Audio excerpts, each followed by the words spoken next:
और उसमें भी ये सेंट्रल हॉल एक प्रकार से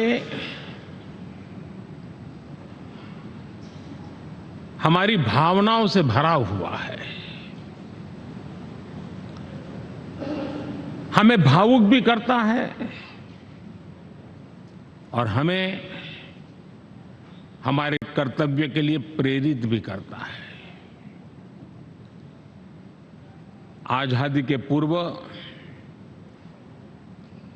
ये खंड एक प्रकार से लाइब्रेरी के रूप में इस्तेमाल होता था, लेकिन बाद में संविधान सभा की बैठकें यहाँ शुरू हुई और उन संविधान सभा की बैठकों के द्वारा गहन चर्चा विचारणा कर करके हमारा संविधान यहीं पर आकार लिया। यहीं पर 1947 में अंग्रेजी हुकूमत ने सत्ता हस्तांतरण किया, उस प्रक्रिया का भी साक्षी हमारा ये सेंट्रल हॉल है। इसी सेंट्रल हॉल में भारत के तिरंगे को अपनाया गया, हमारे राष्ट्रगान को अपनाया गया और ऐतिहासिक अवसरों पर आजादी के बाद भी सभी सरकारों के दरमियान अनेक अवसर आए जब दोनों सदनों ने मिलकर के यहाँ पर भारत के भाग्य को गढ़ने के पर विचार किया, सहमति बनाई और निर्णय भी किए। 1952 के बाद दुनिया के करीब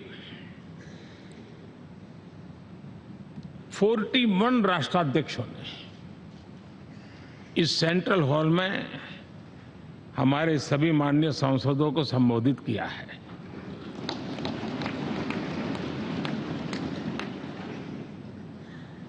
हमारे राष्ट्रपति महोदयों के द्वारा 86 बार यहां संबोधन किया गया है।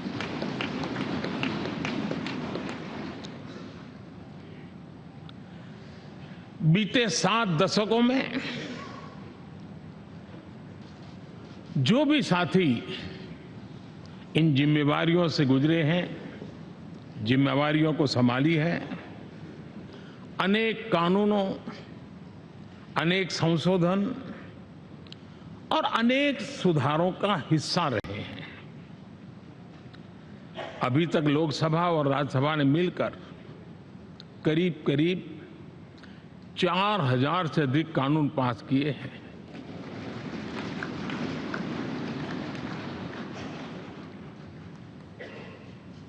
और कभी जरूरत पड़ी तो ज्वाइंट सेशन के माध्यम से भी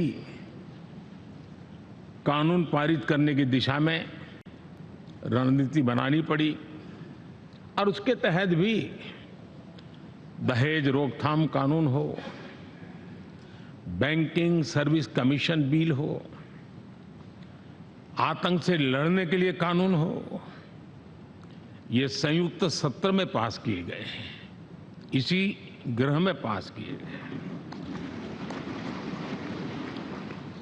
इसी संसद में मुस्लिम बहन बेटियों को न्याय की जो प्रतीक्षा थी, शाहबानो केस के कारण कुछ गाड़ी उल्टी पार्टी पर चढ़ गई थी। इसी सदन ने हमारी उस गलतियों को ठीक किया और 3 तलाक विरुद्ध कानून हम सब ने मिलकर के पारित किया। संसद ने बीते वर्षों में ट्रांसजेंडर को न्याय देने वाले कानूनों का भी निर्माण किया। इसके माध्यम से हम ट्रांसजेंडर के प्रति सद्भाव और सम्मान के भाव के साथ उनको नौकरी, शिक्षा, स्वास्थ्य, बाकी जो सुविधाएं हैं एक गरिमा के साथ प्राप्त कर सके, इसकी दिशा में हम आगे बढ़े। हम सभी ने मिलकर हमारे दिव्यांग जनों के लिए भी उनकी जरूरतों को देखते हुए, उनके एस्पिरेशंस को देखते हुए ऐसे कानूनों का निर्माण किया जो उनके लिए उज्जवल भविष्य की गारंटी बन रहे हैं। आर्टिकल 370 हटाने से लेकर वो विषय ऐसा रहा जो शायद ही कोई दशक ऐसा होगा कि चर्चा न हुई हो, चिंता न हुई हो और मांग न हुई हो। आक्रोश भी व्यक्त हुआ,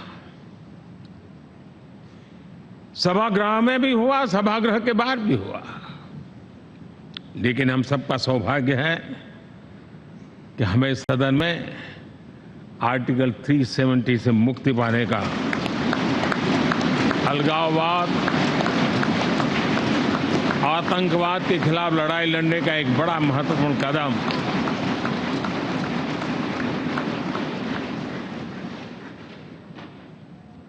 और इस महत्वपूर्ण काम में माननीय सांसदों की, संसद की बहुत बड़ी भूमिका है। जम्मू कश्मीर में इसी सदन में निर्मित हुआ संविधान हमारे पूर्वजों ने दिया हुआ वो महामूल्य दस्तावेज जम्मू कश्मीर में लागू करते हैं तो इस मिट्टी को प्रणाम करने का मन करता है। आज जम्मू और कश्मीर शांति और विकास के रास्ते पर चलने के लिए प्रतिबद्ध हुआ है और नए उमंग, नए उत्साह, नए संकल्प के साथ जम्मू कश्मीर के लोग आगे बढ़ने का कोई मौका अब छोड़ना नहीं चाहते हैं। ये दिखाता है कि संसद के सदस्यों ने मिलकर के संसद के भवन में कितने महत्वपूर्ण काम किए हैं। माननीय सांसदगण, लाल किले से मैंने कहा था यही समय है, सही समय है।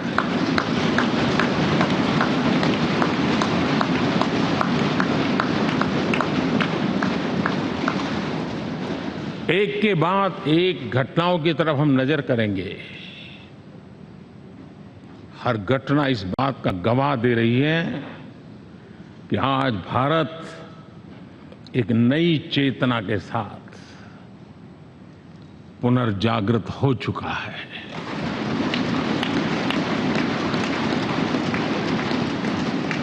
भारत नई ऊर्जा से भर चुका है और यही चेतना, यही ऊर्जा इस देश के कोटि कोटि जनों के सपनों को संकल्प में परिवर्तित कर सकती है और संकल्प को परिश्रम की पराकाष्ठा कर करके सिद्धि तक पहुंचा सकती है। ये हम देख सकते हैं।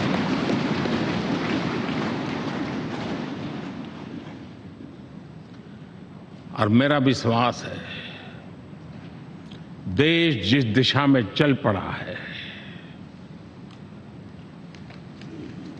इच्छित परिणाम अवश्य प्राप्त होंगे।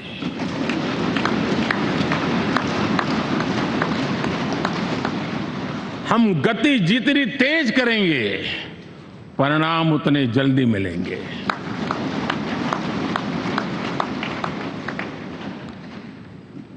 आज भारत 5वीं अर्थव्यवस्था पर पहुंचा है, लेकिन पहले 3 में पहुंचने के संकल्प के साथ बढ़ रहा है।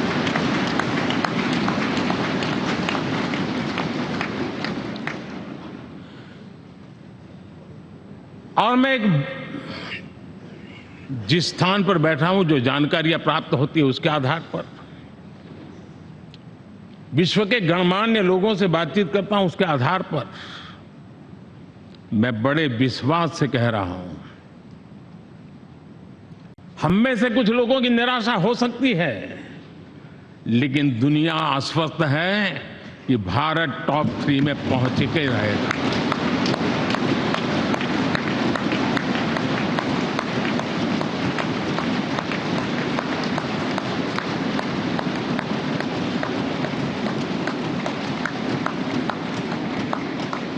भारत का बैंकिंग सेक्टर आज अपनी मजबूती के कारण से फिर एक बार दुनिया में सकारात्मक चर्चा का केंद्र बना हुआ है।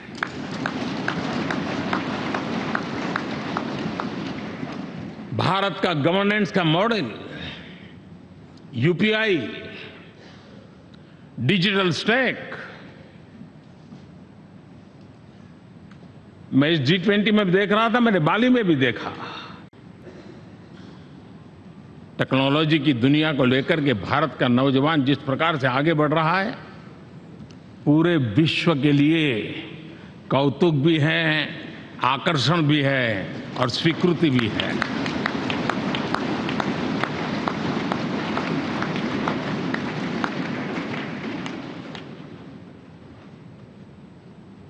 हम सब उस ऐसे कालखंड में हैं, मैं कहूंगा हम लोग एक भाग्यवान लोग हैं। ऐसी भाग्यवान समय में हमें कुछ दायित्व निभाने का अवसर आया है और हमारा सबसे बड़ा भाग्य है कि आज इंडियन एस्पिरेशंस उस ऊंचाई पर हैं जो शायद पिछले 1000 साल में नहीं रहे होंगे।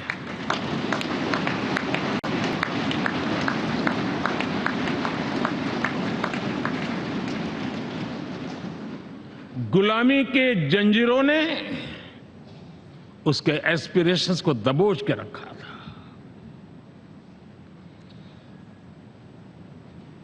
उसकी भावनाओं को तहस नहस कर दिया था। आजाद भारत में अपने सपने संजो रहा था, चुनौतियों से जूझ रहा था, लेकिन मिलकर के आज जहां पहुंचे हैं, अब वहां वो रुकना नहीं चाहता है। वो एस्पिरेशनल सोसाइटी के साथ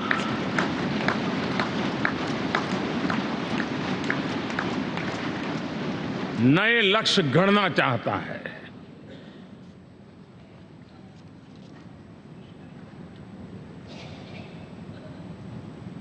जब एस्पिरेशन सोसाइटी सपने संजोते ही हो, संकल्प लेकर के निकल पड़ी हो, तब पुराने कानूनों से मुक्ति पाकर नए कानूनों का निर्माण करके उज्जवल भविष्य के लिए एक मार्ग प्रशस्त करने का दायित्व हम सभी सांसदों का सविशेष होता है। संसद में बनने वाला हर कानून, संसद में होने वाली हर चर्चा, संसद से जाने वाला हर संकेत इंडियन एस्पिरेशन को बढ़ावा देने के लिए ही होना चाहिए। ये हम सबकी भावना भी है, कर्तव्य भी है और एक एक देशवासी की हमसे अपेक्षा भी है।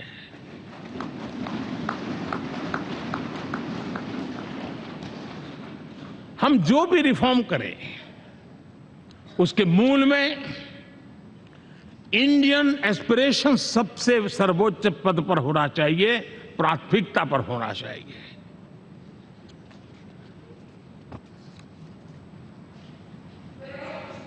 लेकिन मैं बहुत सोच समझ करके कहना चाहता हूं, क्या कभी छोटे कैनवास पर कोई बड़ा चित्र बना सकता है क्या?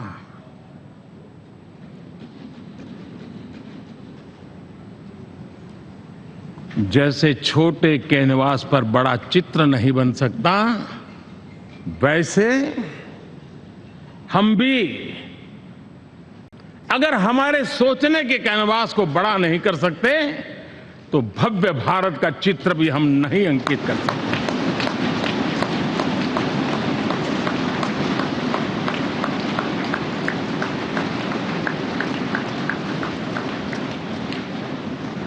75 साल का हमारे पास अनुभव है। हमारे पूर्वजों ने जो कुछ भी रास्ते बनाए उससे हमने सीखा है। हमारे पास एक बहुत बड़ी विरासत है।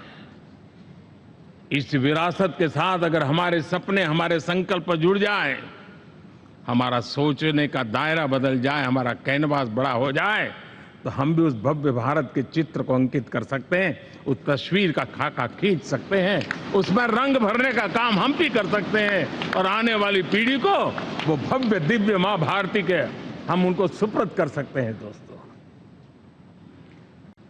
अमृतकाल के 25 वर्षों में भारत को अब बड़े कैनवास पर काम करना ही होगा। अब हमारे लिए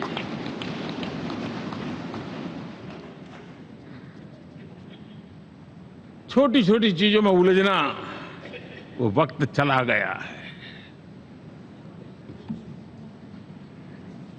हमें आत्मनिर्भर भारत बनाने के लक्ष्य को सबसे पहले परिपूर्ण करना चाहिए और हमसे शुरुआत होती है, हर नागरिक से शुरुआत होती है। और आज दुनिया में भी एक समय ऐसा था कि लोग मुझे कहते थे, हमारे बड़े बड़े बुद्धिजीवी और अर्थशास्त्री लिखते थे कि मोदी आत्मनिर्भर की बात करता है तो मल्टीलेटरलिज्म के सामने चुनौती तो बन नहीं जाएगा, ग्लोबल इकोनॉमी के जमाने में ठीक तो नहीं होगा। लेकिन 5 साल के भीतर भीतर देखा, दुनिया भारत के आत्मनिर्भर मॉडल की चर्चा करने लग गई है।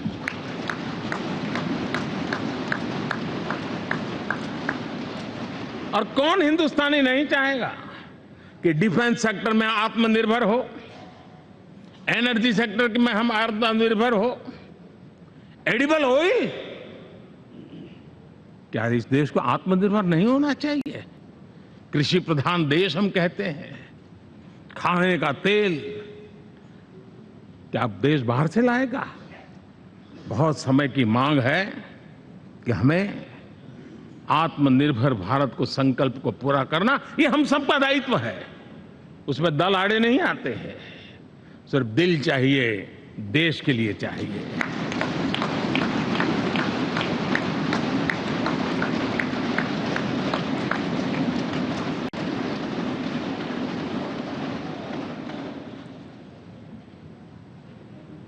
हमें अब मैन्युफैक्चरिंग सेक्टर में दुनिया में सर्वश्रेष्ठ बनने की दिशा में ही कदम रखने होंगे। और मैंने एक बार लाल किले से कहा था, जीरो डिफेक्ट जीरो इफेक्ट। हमारे प्रोडक्ट में कोई डिफेक्ट ना हो, हमारी प्रक्रिया में पर्यावरण पर कोई इफेक्ट ना हो, ऐसा जीरो डिफेक्ट जीरो इफेक्ट वाला हमें दुनिया के सामने मैन्युफैक्चरिंग क्षेत्र में जाना हो। हमारे डिजाइनर,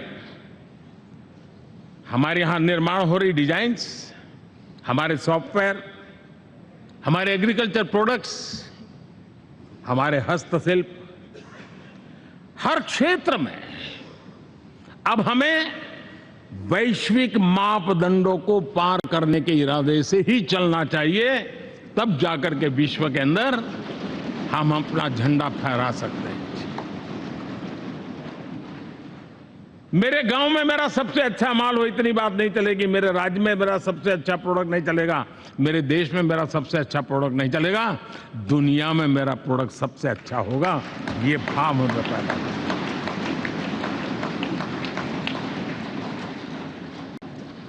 हमारी यूनिवर्सिटीज दुनिया के अंदर टॉप रैंकिंग में आए, अब इसमें हमें पीछे नहीं रहना है।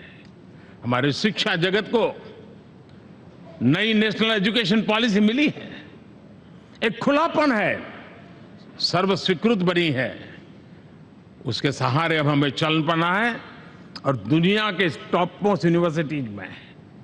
अभी जब G20 में विश्व के मेहमान आए तो मैंने नालंदा की एक तस्वीर रखी थी वहाँ, और जब मैं दुनिया को कहता था 1500 साल पहले मेरे देश में दुनिया की उत्तम से उत्तम यूनिवर्सिटी हुआ करती थी, तो उन सुनते ही रह जाते थे।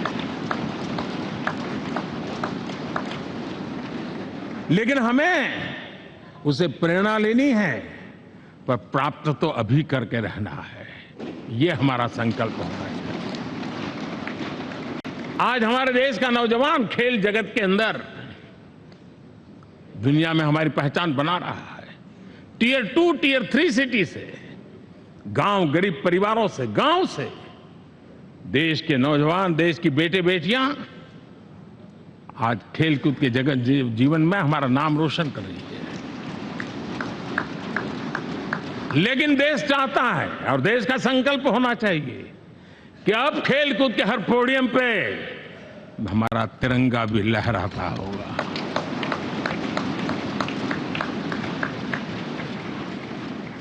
हमें अब पूरा हमारा दिमाग क्वालिटी पर फोकस करना ही होगा, ताकि हम विश्व की आशा अपेक्षाओं के अनुकूल और भारत के सामान्य मानव के जीवन में भी क्वालिटी ऑफ लाइफ के प्रति जो एस्पिरेशन बढ़ा है उसको हम एड्रेस कर पाए। और जैसे मैंने कहा कि हम भाग्यवान हैं कि हम उस समय काम कर रहे हैं जब समाज अपने आप एक एस्पिरेशनल सोसाइटी है। हमारा और भी एक भाग्य है कि हम उस समय हैं जब हिंदुस्तान युवा देश है। हम दुनिया में सबसे ज्यादा जन आबादी वाला तो देश बने ही हैं, लेकिन सबसे बड़ी आबादी, उसमें भी सबसे युवा, ये पहली बार हुआ है।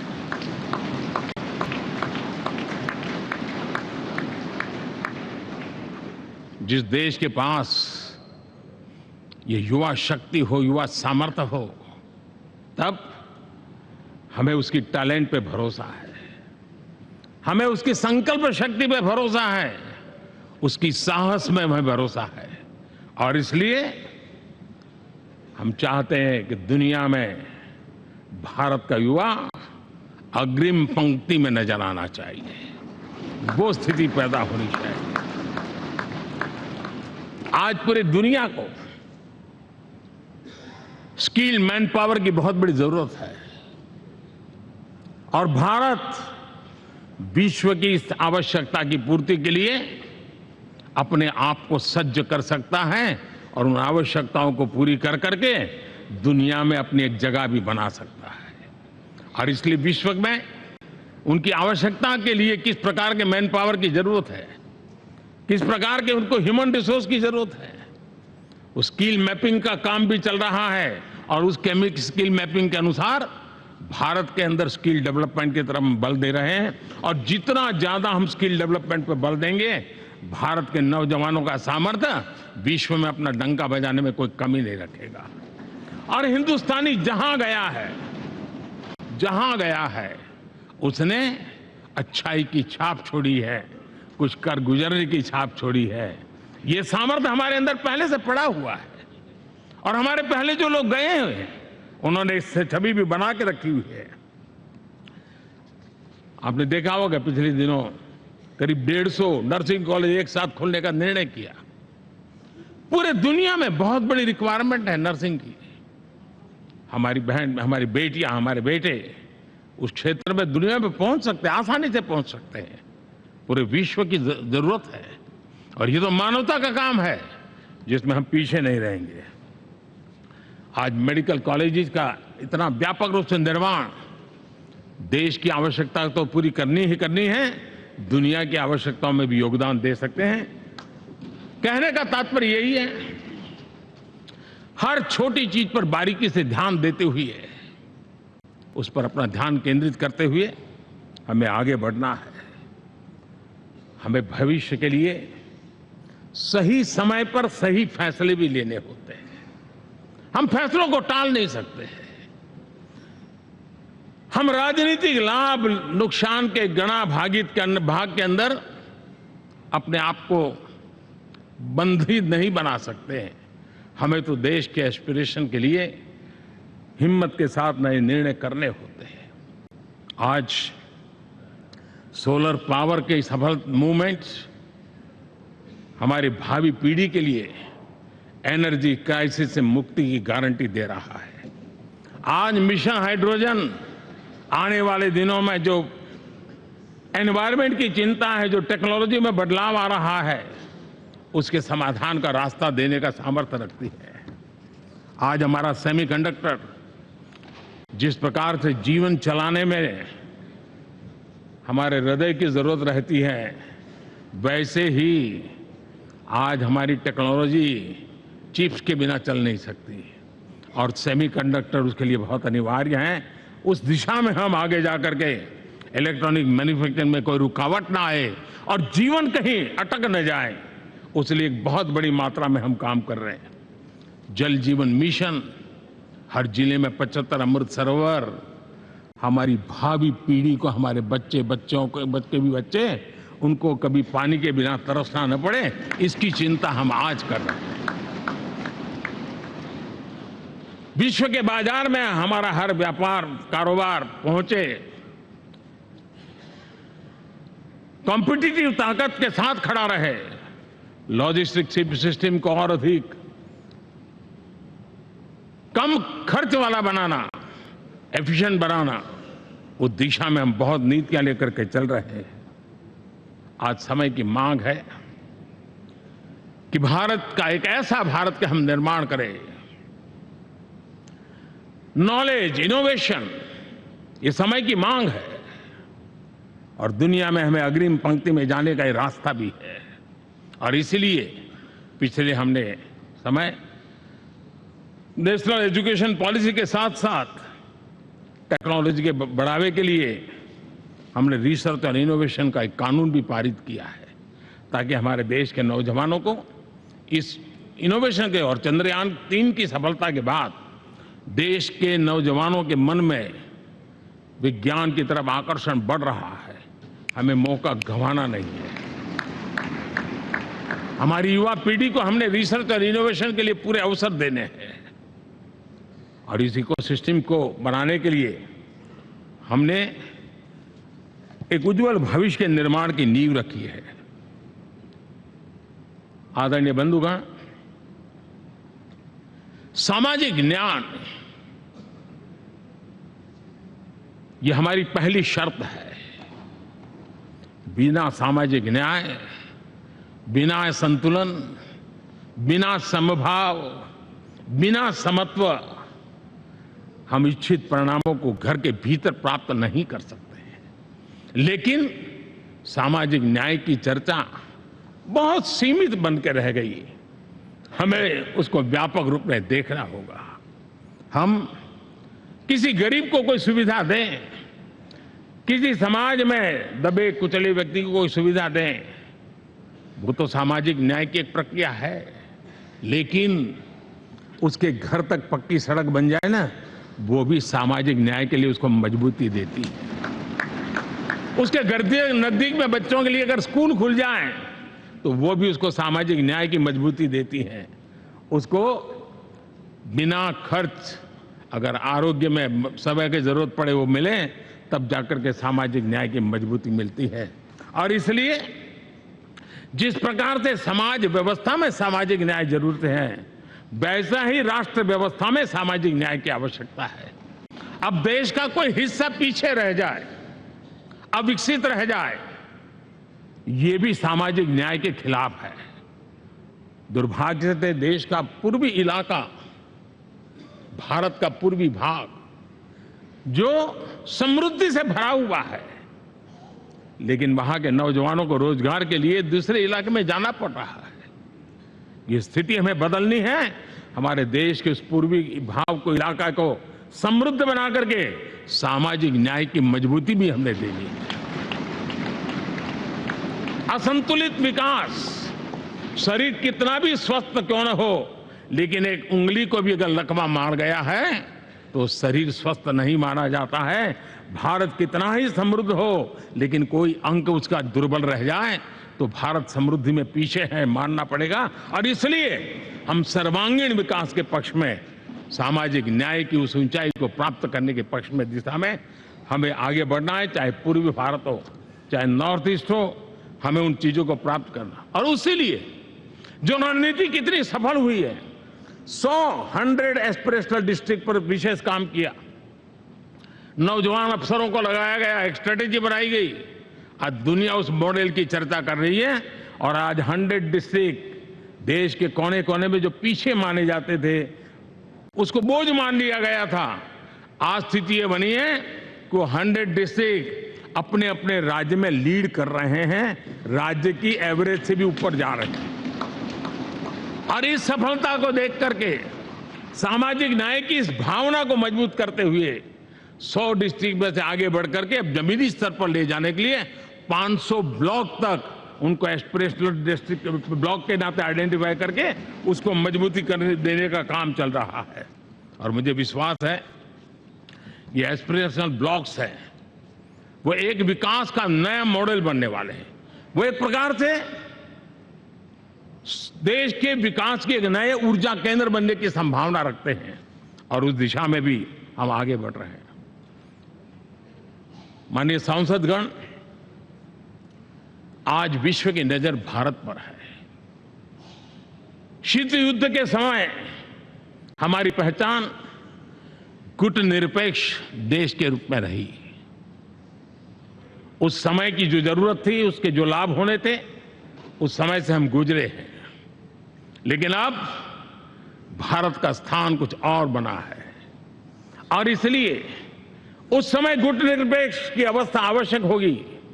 आज हम उस नीति को लेकर के चल रहे हैं, जिस नीति को अगर हमें पहचानना है तो विश्व मित्र के रूप में हम आगे बढ़ रहे हैं। हम दुनिया से मित्रता कर रहे हैं, दुनिया हमारे में मित्र खोज रही है। ये शायद विश्व में एक भारत ने, और दूरी नहीं, हो सके उतनी निकटता, उस रास्ते पर चल करके भी हम अपने विश्व मित्र के रूप में भाव आज सफलतापूर्वक आगे बढ़ा रहे हैं। और मुझे लगता है कि इसका लाभ आज भारत को हो रहा है। भारत आज दुनिया के लिए एक स्टेबल सप्लाई चेन के रूप में उभर रहा है। और आज विश्व की ये जरूरत है। और उस आवश्यकता की पूर्ति करने का काम G20 में भारत ग्लोबल साउथ के आवाज बनकर के उभरा है। ये बीज G20 समिट में जो बीज बोया गया है, मेरे देशवासी आने वाले समय देखेंगे कि वो ऐसा वटवृक्ष बनने वाला है, ऐसा वटवृक्ष बनने वाला है, विश्वास का ऐसा वटवृक्ष बनने वाला है, जिसकी साया में आने वाली पीढ़ियां सदियों तक एक गर्व के साथ अपना सीना तान करके खड़ी रहेगी। ये मुझे विश्वास है।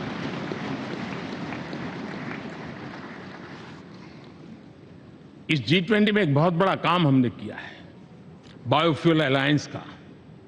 हम विश्व के नेतृत्व करते रहे, दिशा दे रहे हैं। और विश्व को बायोफ्यूल अलायंस में दुनिया के सभी देश देखते ही देखते उसकी सदस्यता ले रहे थे। और एक बहुत बड़ा आंदोलन खड़ा होने जा रहा है, और जिसका नेतृत्व ये हमारा भारत कर रहा है। छोटे छोटे महाद्वीप, उनके साथ भी आर्थिक कॉरिडोर बनाने की दिशा में हमने बड़ी मजबूती के साथ कदम उठाए हैं। आदरणीय बंधुगण, आदरणीय उपराष्ट्रपति जी, आदरणीय स्पीकर महोदय, आज हम यहां से विदाई लेकर के नए भवन में जा रहे हैं, संसद के नए भवन में बैठने वाले हैं। और ये शुभ है, गणेश चतुर्थी के दिन बैठ रहे हैं।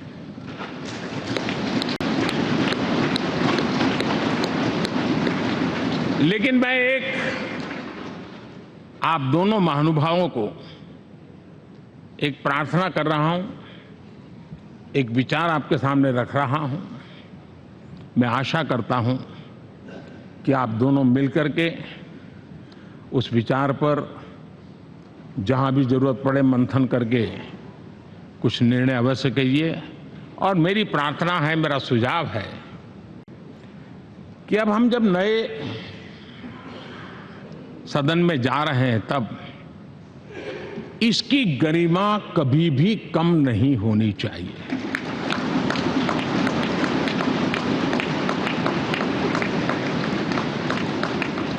इसे सिर्फ पुरानी पार्लियामेंट कहकर के छोड़ दें, ऐसा नहीं होना चाहिए।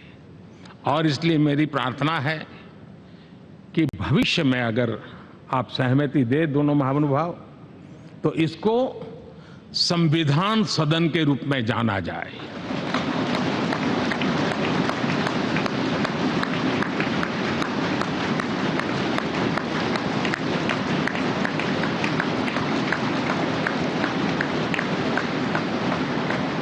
ताकि ये हमेशा हमारे लक्ष्य के लिए हमारी जीवन प्रेरणा बनी रहेगी। और जब संविधान सदन कहेंगे तब उन महापुरुषों का याद भी उसके साथ जुड़ जाएगी जो कभी संविधान सभा में यहाँ बैठा करते थे, गणमान्य महापुरुष बैठा करते थे। और इसलिए भावी पीढ़ी को ये तोहफा भी देने का अवसर हमें जाने नहीं देना चाहिए। मैं फिर एक बार इस पवित्र भूमि को प्रणाम करता हूं। यहां पर जो तपस्या हुई है, जन कल्याण के लिए संकल्प हुए हैं, इसको परिपूर्ण करने के लिए 7 दशक से भी अधिक समय से जो पुरुषार्थ हुआ है, उन सबको प्रणाम करते हुए मैं मेरी वाणी को विराम देता हूं और नए सदन के लिए आप सबको शुभकामनाएं देता हूं। बहुत बहुत धन्यवाद।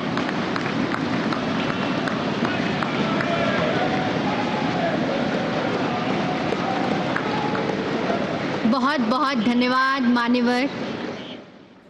ಹಳೆ ಸಂಸತ್ತಿನಲ್ಲಿ ಕೊನೆಯ ಕಾರ್ಯಕ್ರಮ. ಈ ಸಂಸತ್ತಿನ ಹಿರಿಮೆ ಕಡಿಮೆಯಾಗಬಾರದು, ಸಂವಿಧಾನ ಸದನ ಅಂತ ನಾಮಕರಣ ಮಾಡೋಣ ಅಂದಿದ್ದಾರೆ ಪ್ರಧಾನಿ ಮೋದಿ. ಸಂವಿಧಾನ ಸದನ ಎನ್ನುವ ಹೆಸರಿನೊಂದಿಗೆ ಈ ಹಳೆಯ ಸಂಸತ್ ಭವನ ಕರೆಯಲ್ಪಡುತ್ತೆ. ಭಾರತ ಹೊಸ ಚೈತನ್ಯದೊಂದಿಗೆ ಪುನರ್ಜಾಗೃತವಾಗಿದೆ. ಹೊಸ ಶಕ್ತಿಯೊಂದಿಗೆ ಹೆಜ್ಜೆ ಇಡ್ತಾ ಇದ್ದೀವಿ. ಭಾರತ ಜಗತ್ತಿನಲ್ಲಿ ಪ್ರಕಾಶಿಸ್ತಾ ಇದೆ ಎಂದರು ಪ್ರಧಾನಿ.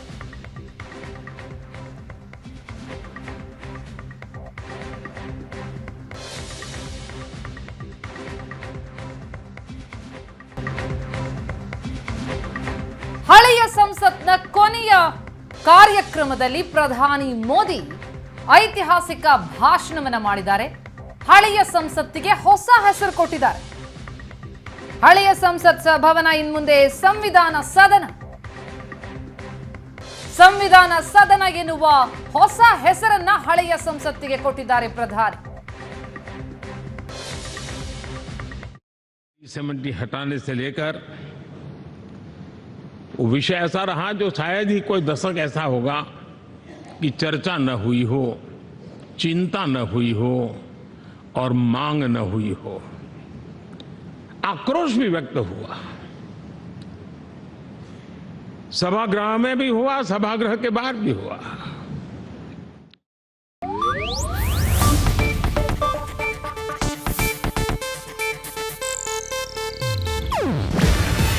ಇದು ಏಷ್ಯಾನೆಟ್ ನ್ಯೂಸ್ ನೆಟ್ವರ್ಕ್ ಪ್ರಸ್ತುತಿ. ನೀವು ನೋಡ್ತಿದ್ದೀರಾ ಏಷ್ಯಾನೆಟ್ ಸುವರ್ಣ ನ್ಯೂಸ್.